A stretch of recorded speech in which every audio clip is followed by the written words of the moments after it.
Hey guys, it is Christian here, and today I'm going to give you my final winner predictions for the Golden Globes.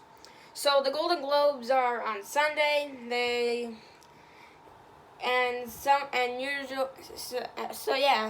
Golden Globes are on Sunday, and this is my last chance to get the winner predictions right.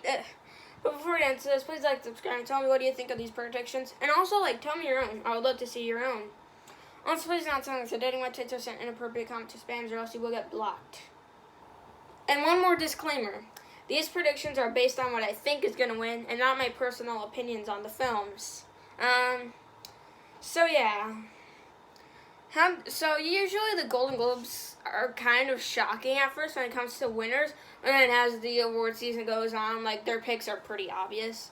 Something would win at the Globes, and it would be the front runner everywhere else. Like Sam Mendes won for 1917, and also Allison Janney and Sam Rockwell won. Those weren't really predicted by a lot of people. So yeah, that's usually how they work. So yeah. And also sometimes they just do a weird thing. Like Aaron Taylor Johnson, Nocturnal Animals, winning over Mahershala Ali, and Moonlight. Yeah, so yeah. And to make this fun, let's actually work our way to Best Picture Drama. Let's actually work our way to it, and we're gonna go in order, okay? We're just gonna work our way to Best Picture Drama because it's great to end with the major. It's good to save the best for last. So yeah. So let's start off with Best Original Song. The nominees are "Fight for You" from Judas and the Black Messiah, "Hear My Voice" from The Trial of the Chicago 7, EOC Scene from The Life Ahead, Speak Now from One Night in Miami, and Tigress and Tweed from The United States versus Billie Holiday.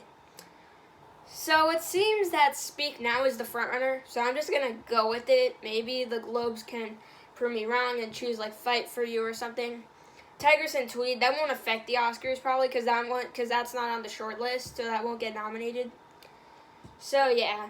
I'm just gonna go with Speak Now though, keep it safe and everything. And so yeah, I'm just gonna go with Speak Now from One Night in Miami. Leslie Odom Jr. is nominated for supporting actor, and I think he's gonna win here. So yeah, kind of like when Lady Gaga was nominated for an acting category for Stars Born, and she was in the song category as well, and she won for song, and then didn't win the acting category, which I actually predicted she would though. And I was wrong. So yeah. I'm going to go with Speak Now. And Speak Now, I think, could probably win everywhere else. So yeah, I'm just going to go with Speak Now. That one didn't take too long. Next, we have Best Original Score. The nominees are Alexandre Desplat for The Midnight Sky, Ludwig Göransson for Tenet, James Newton Howard for News of the World, Trent Reznor and Atticus Ross for Mank, Trent Reznor, Atticus Ross, and Jon Batiste for Soul. With the exception of Midnight Sky and News of the World, I could literally see anything winning. And I could see them giving it to Mank. I could see them giving it to Tenet. And I could also see them giving it to Soul. And I'm going with the obvious pick, which is Soul. Sweeping the critic awards for original score, and they don't nominate Pixar movies a lot for score, but when Up was nominated, Up won, at the Globes, and it later won the Oscar. They could maybe give it to Mank or Tenet, and if it's not Soul, I probably want it to be Tenet, but I think Soul should easily win this, I guess. Maybe it won't, but I hope it does. I really hope Soul wins, and I think it's the front runner right now. So I'm gonna pick Soul. Next, we have Best Foreign Language Film. The nominees are Another Round from Denmark, La Llorona from Guatemala, The Life Ahead from Italy, Minari from USA, and Two of Us from France. So, this category isn't really all that competitive. I obviously think Minari's gonna take it. They usually give it to what's most likely to get the Best Picture nomination, like they did with Roma and Parasite. So they're probably just gonna give it to Minari. It's probably gonna be like straightforward. They could give it to another round. They could, I guess, but I think they're gonna do Minari. So I'm gonna choose Minari. Next we have Best Animated Feature. The nominees are The Croods: A New Age, Onward, Over the Moon, Soul, and Wolfwalkers. I don't even have to explain what I'm choosing. Soul is obviously winning. I don't see anything else really taking it. If they want to choose a missing link, I guess they can go with Wolfwalkers, but usually when a Pixar movie is a good original film, like Inside Out and Coco, both won. And so yeah, then Soul would probably win. And usually the year where an animated film sweeps, which I think is going to happen this year, they usually give it to the straightforward pick everywhere. Or like Inside Out swept, Spider-Man Into the Spider-Verse swept, Coco swept, Frozen swept as well. I think they're going to be pretty straightforward. Soul, this is easy. Goodbye. Like, easily Soul's going to win. I don't even have to explain anything else. Even though I did. But I'm obviously choosing Soul. Next we have Best Screenplay. The nominees are Emerald Fennell for Promising Young Woman, Jack Fincher for Mank, Aaron Sorkin for The Trial of Chicago 7, Florian Zeller and Christopher Hampton for The Father, and Chloe Zhao for Nomadland. I'm just like, I know a lot of people are saying Aaron Sorkin's winning, period. And I'm basically saying the same thing. Aaron Sorkin's gonna win. They love this man. They love him. They gave him the award for Steve Jobs, and Steve Jobs wasn't even nominated at the Oscars for a screenplay. So yeah. I could see maybe Promising Young Woman can upset. I don't see anything else winning, but maybe Promising Young Woman could win. But I'm going with the obvious choice, and that obvious choice is Aaron Sorkin.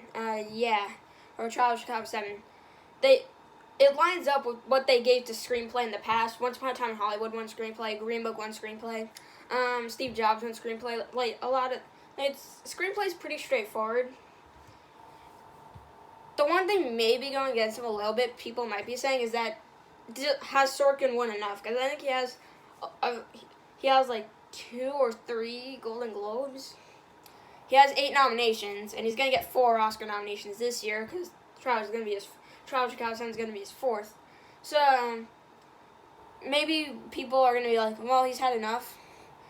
The reason why I don't agree is because they gave Quentin Tarantino a 3rd screenplay award, or last year. So, I don't really think they're going to have a problem giving it to him again. So, I don't think they're going to have a problem giving Aaron Sorkin screenplay again. So, I'm going to choose Trial of Chicago 7. Next, we have Best Director. The nominees are Emerald Fennell for Promising Young Woman, David Fincher for Mank, Regina King for One Night in Miami, Aaron Sorkin for The Trial of Chicago 7, and Chloe Zhao for Nomadland. I see some people just saying Chloe Zhao is winning, period. No one else is going to win. It's just going to be Chloe Zhao. And yes, Chloe Zhao can win. And if I didn't know what the Golden Globes normally do, I'd probably be predicting her just like I did with Bong Joon-ho last year. A lot of people thought Bong Joon-ho was going to win. And he didn't win. They gave it to Sam Mendes, which is why I'm not choosing Chloe Zhao.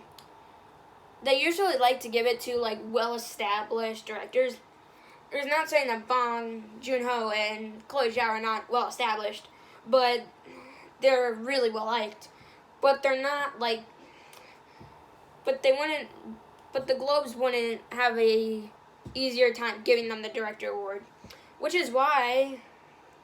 Hate me if you want, but I think they're gonna go with David Fincher. I think they might do that. So yeah, it lines in with what the Golden Globes would do. It lines in with what they love to nominate, what they love to give the award to. and stuff. And Mank got the most nominations. I think Fincher would probably win, and simply because can Chloe Zhao still win for Nomadland? Of course, absolutely. But I'm gonna go with Fincher. And if none of those two win, then who would win? That's another question. It would be Aaron Sorkin, because they love him. They love Aaron Sorkin. So yeah, I'm gonna choose David Fincher, but Chloe Zhao could still win. But I'm gonna go with David Fincher. Next we have Best Supporting Actor. The nominees are Sacha Baron Cohen for The Trial of the Chicago 7, Daniel Kaluuya for Judas and the Black Messiah, Jared Leto for The Little Things, Bill Murray for On the Rocks, and Leslie Odom Jr. for One Night in Miami. This category could go to Daniel Kaluuya or Sacha Baron Cohen. Kaluuya is the frontrunner and everything, and Cohen would be the Globe's pick. I had Sacha winning for like a day or something, but then more recently, maybe 2 days after I started predicting Cohen to win, I changed it back to Daniel Kaluuya. The reason is because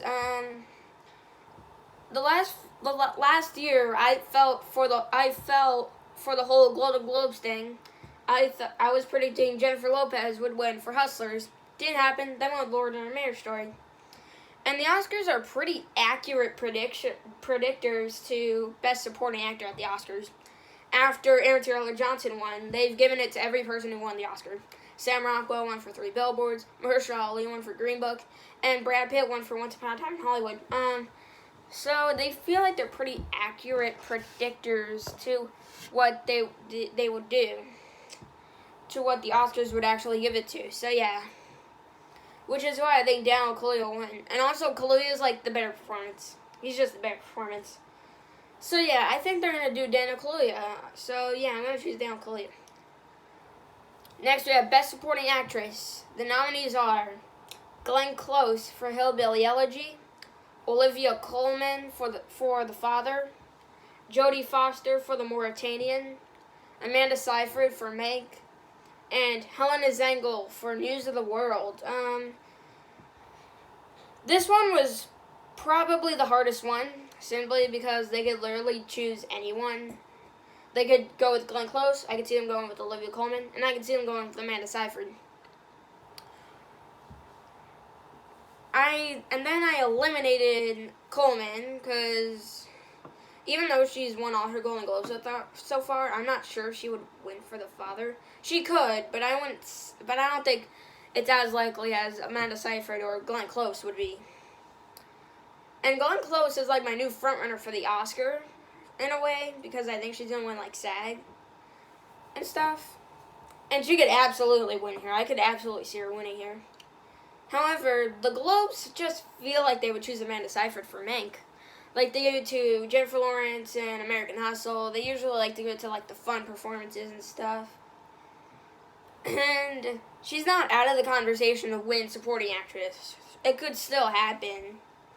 And because Supporting Actress is the most difficult category to predict this year in terms of winners and nominations.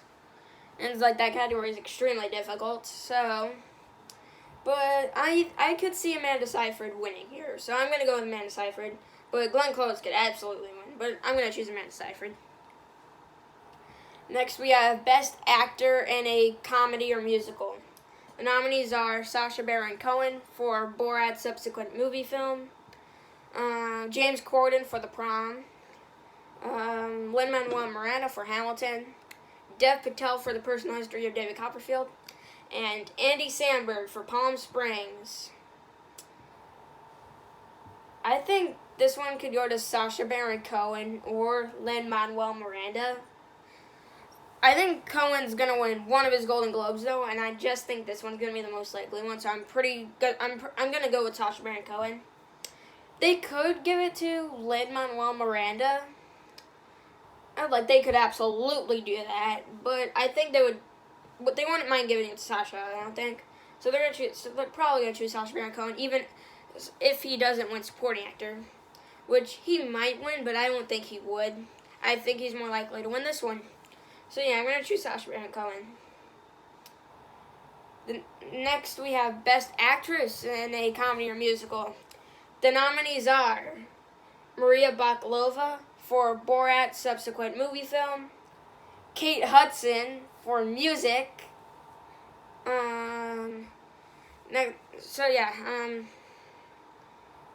So the nominees are Maria Bakalova for Borat's subsequent movie film, Kate Hudson for music, Michelle Pfeiffer for French Exit, Rosamund Pike for I Care a Lot, and Anya Taylor-Joy for Emma.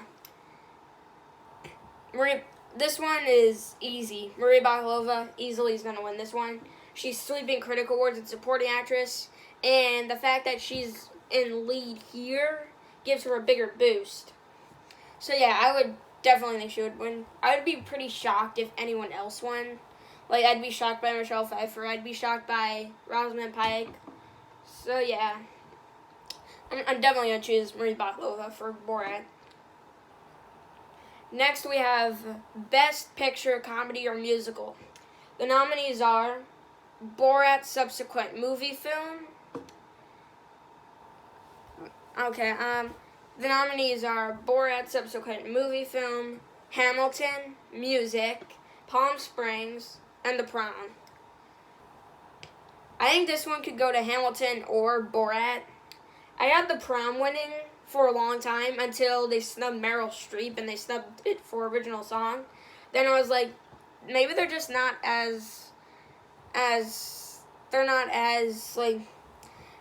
they don't love The Prom as much as we thought they would. So yeah, that made me lose all confidence in it winning. I could see how a lot of people would choose Borat simply because it's winning the two acting categories, supposedly winning the two acting categories. It's going Bakalova is going to win for sure, but we don't know about Sacha Baron Cohen.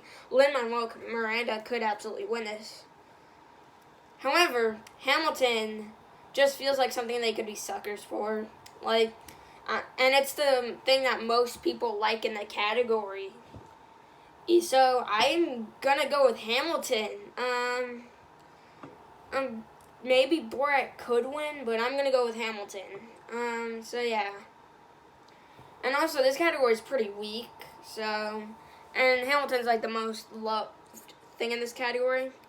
It's still like hilarious. I'm still like baffled they dominated music. So, and yeah. So yeah, I think they're gonna give it to Hamilton. They could do Borat, but I'm gonna choose Hamilton. Next, we have Best Actor in a Drama. The nominees are Riz Ahmed for Sound of Metal, Chadwick Boseman for Ma Rainey's Black Bottom, Anthony Hopkins for The Father, Gary Oldman for Mank, and Tahar Rahim for The Mauritanian. They should go with Chadwick Boseman here. He would this one. I'm gonna predict Chadwick Boseman for sure. Anthony Hopkins could win, knowing that he hasn't gotten a Golden Globe yet. I would just really love to see him give it to Chadwick. And also I think they want to give him a posthumous win. Like, I don't think they would mind giving him a posthumous Oscar. So I think they would actually go with Chadwick Boseman here. Hopkins could win, I guess. But I'm gonna stick with Chadwick Boseman. Our second to last category, Best Actress in a Drama. The nominees are Viola Davis for Ma Rainey's Black Bottom, Andra Day for The United States vs. Billie Holiday, Vanessa Kirby for Pieces of a Woman, Frances McDormand for Nomadland, and Carey Mulligan for Promising Young Woman. At this point, I just think Carey Mulligan has solidified herself as the winner here. Her hype is so strong in every way. Kind of reminded me of the hype of Joker, Joaquin Phoenix's performance in Joker. Obviously, it's not the same performance, but the hype is like the exact same. People want her to win. They want her to win for this movie. So yeah, they could give it to Frances McDormand, I guess. They actually could. but I'm going to go with Carey Mulligan. I think they would give it to Carey Mulligan. And then finally, the grand finale, Best Picture Drama. The nominees are The Father, Mank, Nomadland, Promising Young Woman, and The Trial of the Chicago 7. This one, knowing what they do in the past, I'm gonna go with Trial of the Chicago 7. I think they would, even if it doesn't win Best Picture at the Oscars, I still think they would give it here. Most people are gonna say like Nomadland's winning for sure, no question about it. It could absolutely win. And also with my predictions, I'm predicting Nomadland to win 0 Golden Globes. I kind of feel like Nomadland's a lot more like art house than Trial of Chicago 7, and they're probably gonna love Trial of Chicago 7. I could see Nomadland maybe winning director or something, but I would feel like they would give it to Trial of Chicago 7 in picture. They love Aaron Sorkin, like I've already said. It's the crowd pleaser. They love to give it to crowd pleasers all the time. They gave it to Green Book and comedy. In 2018, they gave it to Green Book and comedy. They gave it to Bohemian Rhapsody and drama. They gave it to 1917 in 2019. They gave it to 1917, which is also a crowd pleaser. They love the crowd pleasing stuff. I could see a world where Promising Young Woman wins, I guess. But knowing the Globes, they would choose Trial of Chicago 7, I think. Which is why I'm predicting Trial of Chicago 7 to win Best Picture, to win the big prize here, Best Picture Drama. So yeah, those are my winner predictions for the Golden Globes. Stay tuned on Monday to see my reactions to the winners, actually. I'm going to film them on Sunday night, and then I'm going to edit and upload the video on the Monday. So yeah, thank you guys so much for watching this prediction video, and I'll see you guys next time. Bye.